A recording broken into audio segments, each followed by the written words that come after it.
o professor Pedro Dourado de Rezende, professor de Ciência da Computação da UNB. Bom dia, professor Pedro. Bom dia, senador. É um prazer e uma honra estar aqui nessa mesa a convite de Vossa Excelência. Apresentar um pequeno contraditório técnico a respeito do que foi dito aqui na abertura. Em relação ao BU, é um instrumento que serve para auditoria de uma etapa apenas do processo de votação, que é o de totalização, onde os BUs que vêm das urnas eletrônicas são somados. O BU impresso pela urna pode fazer a verificação de que a totalização está correta, mas ele tem absolutamente nenhum efeito para verificar se o software está contabilizando os votos que foram praticados naquela urna corretamente. Para isso, a auditoria eletrônica é um jogo de gato e rato que quem entra para fiscalizar já sabe que o jogo está perdido, porque o software que vai na urna para fazer trapaça, ele sabe como verificar se ele está sendo fiscalizado ou se ele está ali numa eleição verdadeira, e ele, em podendo alterar a soma dos votos computados naquela urna, ele vai apagar o rastro disso. Em relação à votação paralela como teste de segurança, a partir do momento que foi introduzida a identificação biométrica, senador, ele se tornou absolutamente inócuo para esse propósito. Por quê? Uma vez o senhor já percebeu como é que os batedores de carteira operam? Eles só vão meter a mão na carteira quando o dono da carteira não está prestando atenção. Então, ele tem que observar a vítima para ver se ela está atenta ao que ele está fazendo. Se ela não estiver atenta, é quando ele vai agir. Um software que é inserido na urna por vários meios possíveis, que meus colegas vão poder explicar quais são em seguida, vai primeiro testar, verificar se ele está sendo observado num teste ou se ele está numa eleição verdadeira. E só vai fazer o que ele foi preparado para fazer de trapaça se ele perceber que não está sendo testado. Ora, com a identificação biométrica, o teste de votação paralela tem que simular eleitores de uma sessão eleitoral verdadeira no dia da eleição. Portanto, nenhum dos que vão pressionar o botão para inserir votos no teste vão ser identificados corretamente pela biometria. Neste caso, a urna que tem identificação biométrica vai dar 100% de falha de identificação biométrica durante o teste. É claro que uma linha de programa apenas é suficiente para detectar que o software trapaceiro está sendo submetido a um teste nesse momento e ele vai ficar quietinho, não vai fazer a trapaça. Entender isso como um teste de segurança é tentar enganar o eleitor que tem alguma capacidade de raciocínio. E isso é uma afronta do ponto de vista técnico, continuar insistindo que o teste de votação paralela continua sendo um mecanismo de auditoria. Continuando, estamos aqui para... Minha função, basicamente, é relatar o que houve em relação ao processo de cumprir a lei que exige o voto impresso como um mecanismo de verificação pelo eleitor de como o seu voto pode ser contabilizado.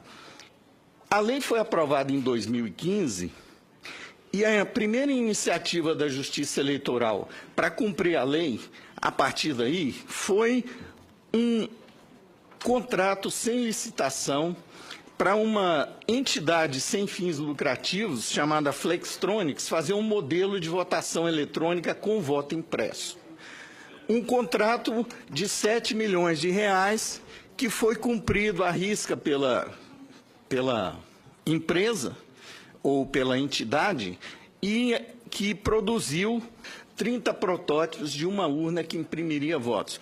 Mas ao preço de R$ 3.700 cada nova urna, um desperdício totalmente desnecessário, que só faria sentido se a impressora fosse fazer parte do sistema de votação como um dispositivo desacoplado da urna, que teria que ser integrada ao sistema de votação por um mecanismo de comunicação que podia ser interceptado por eleitores. Ao passo que, em 2002, quando a lei precisou ser cumprida, a solução mais óbvia e simples foi a de acoplar a urna fisicamente à impressora, conectando fisicamente de forma elétrica a impressora, a urna, para que não fosse necessário replicar todo o sistema de contabilidade de votos e de proteção eletrônica que a urna já tem para essa impressora. Tanto é que a urna atual, sem impressão do voto, já tem uma impressora que faz parte da urna, que imprime o BU.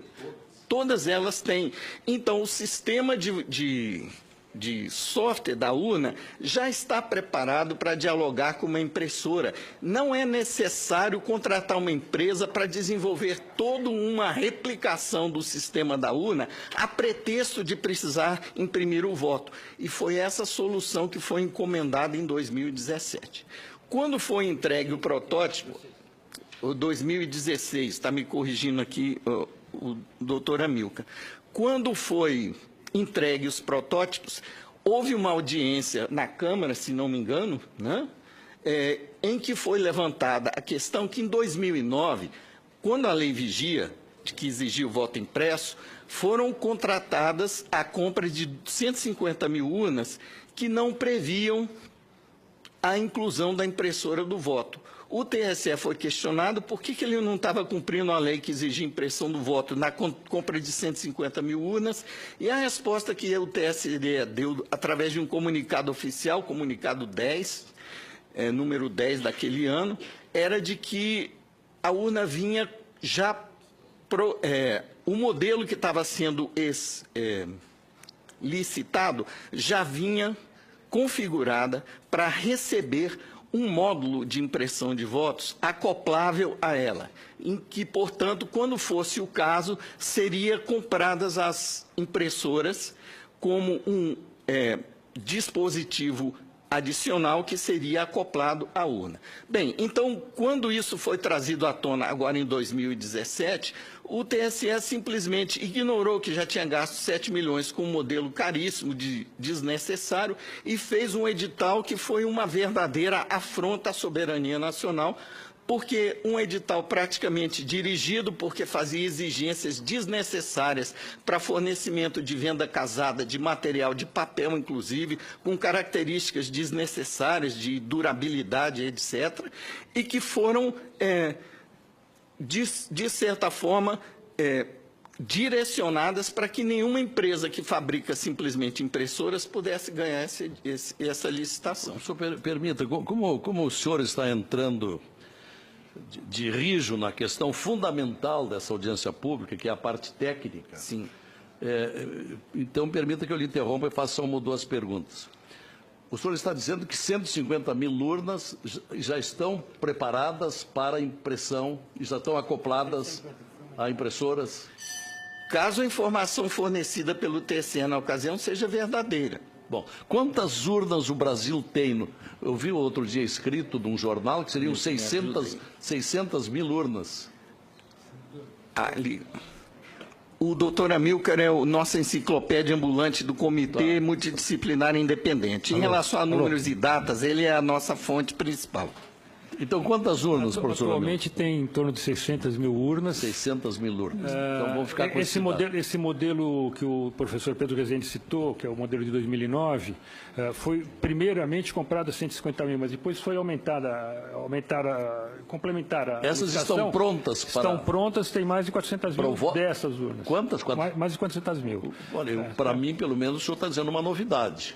Então, já há 400 mil urnas prontas, aptas ao voto impresso? A receber o módulo impressor externo, sim. Não teria que haver maior gasto com elas? Não, senhor. Não teria que haver, principalmente, desenvolvimento de software por terceiros para poder fazer uma impressora de votos funcionar com esse sistema de votação. E o senhor acha que o gasto seria muito grande ao preparar esse novo software?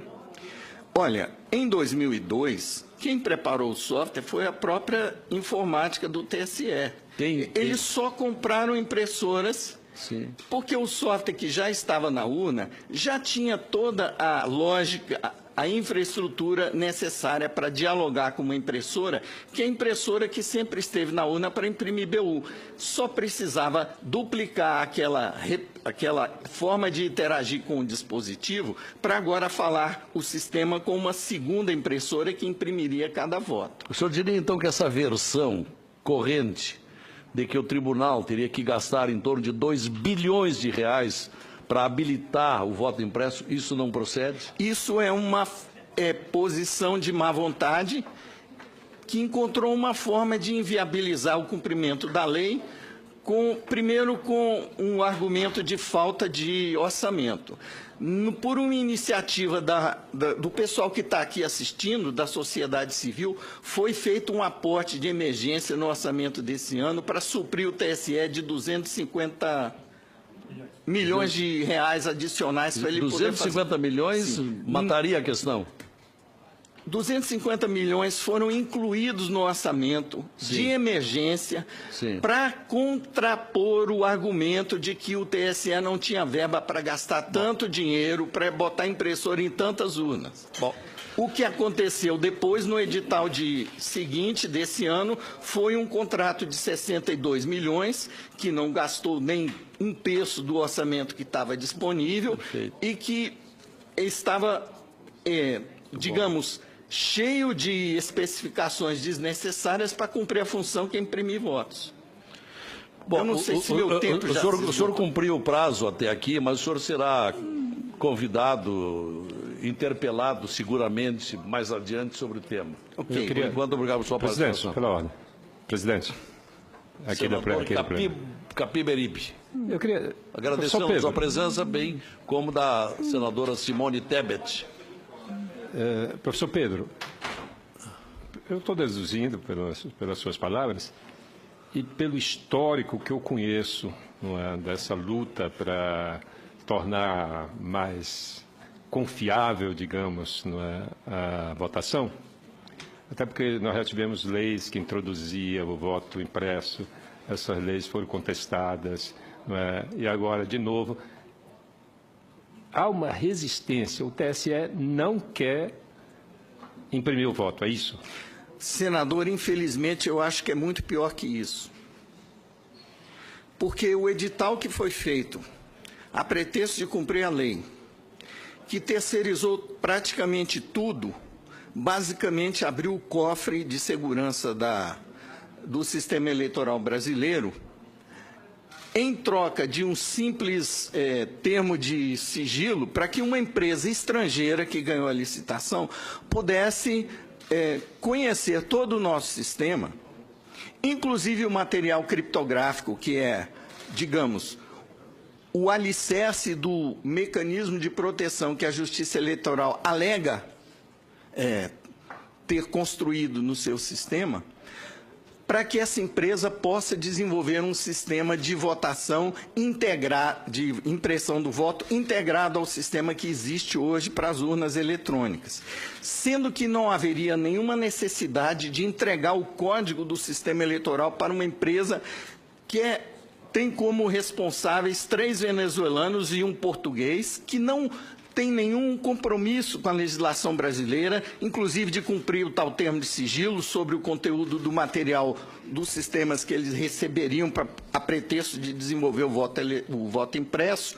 Isso, o que está no edital de licitação para implementar o voto impresso esse ano, a meu ver, é um ato de traição à soberania nacional. E esse edital não foi contestado por ninguém? Esse edital foi contestado pelo CEMIND em 7 petições, cujas cópias estão na minha mão. O senhor pode ler os termos da contestação? É longo? Não. Então o senhor pode ler agora. 5 linhas. Maria Aparecida Rocha Cortiz, advogada, OAB São Paulo, e Pedro Antônio Dourado de Rezende, professor de Ciência da Computação da UNB, membros do Comitê Multidisciplinar Independente, ente da sociedade civil, vem à presença do egrégio Tribunal de Contas da União apresentar representação em face do Tribunal Superior Eleitoral para anulação da licitação 106/2017, apuração de responsabilidades e demais providências para ressarcimento ao erário público de eventuais prejuízos gerados conforme abaixo articulado. E o parágrafo que cita o comentário que eu fiz em resposta ao senador Capiberibe é o seguinte: violação e risco à segurança e soberania nacional. Item 4. Certo é, e consta de forma expressa do edital, que haverá compartilhamento de informações confidenciais sensíveis à segurança do processo de votação entre a empresa estrangeira e o TSE para fins de desenvolvimento desnecessariamente terceirizado da interface entre os equipamentos de votação e os da impressão de votos. A segurança do processo de votação em face de tal aberração contratual, na visão inexplicavelmente ingênua do TSE, estaria garantida pelo mero e simples compromisso dos responsáveis envolvidos, firmado através de um termo de sigilo.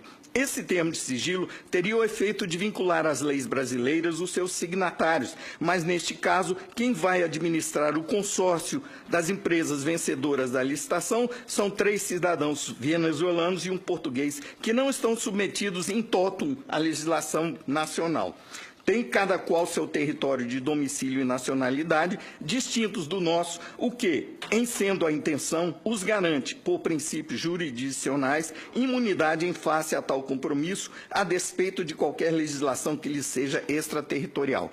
Assim, agindo na ilegalidade, o TSE coloca em risco a soberania nacional ao compartilhar com tais entes estrangeiros informações confidenciais do sistema de votação usado em eleições oficiais no Brasil, inclusive material criptográfico que pode ser utilizado para simular a origem autêntica de programas que compõem tal sistema. Faço uma interrupção aqui, senador, para comentar que esse material criptográfico teve o acesso negado aos especialistas que estiveram no TSE para desenvolver os testes de segurança, como o professor Diego vai atestar na fala dele em seguida. Com esse material criptográfico, programas stealth, camuflados, capazes de, nas 95% das sessões para as quais não está prevista a impressão do voto, fraudar percentualmente as votações de forma indetectável sob as regras atuais para fiscalização externa, inclusive, como eu comentei, em relação à votação paralela, os quais poderiam ser antecipadamente confeccionados e plantados à sorrelfa para inserção por terceiros, inclusive desavisados do risco, como se fossem programas legítimos, pois passarão como tal perante os dispositivos internos de autenticação ao longo de qualquer dos pontos intermediários da cadeia de custódia dos componentes do referido sistema, com efeito nefasto de contaminá-lo para fins inconfessáveis, com o agravante no fato de os entes contratados para custodiar esse material criptográfico não terem vínculo ou obrigação com o Estado de Direito Nacional, o que compromete o cerne da nossa atual democracia. Quando tentamos, com esse argumento, impugnar a licitação, o argumento do TSE, o senhor não vai acreditar, os senhores não vão acreditar. Para nós do CEMIND, do Comitê Multidisciplinar Independente, está no edital, mas não vai ser feito, nós não vamos entregar. Então, por que está no edital? Perfeito. Obrigado, professor. Doutor Pedro de Rezende, peço que o senhor nos consiga uma cópia dessa peça. Doutor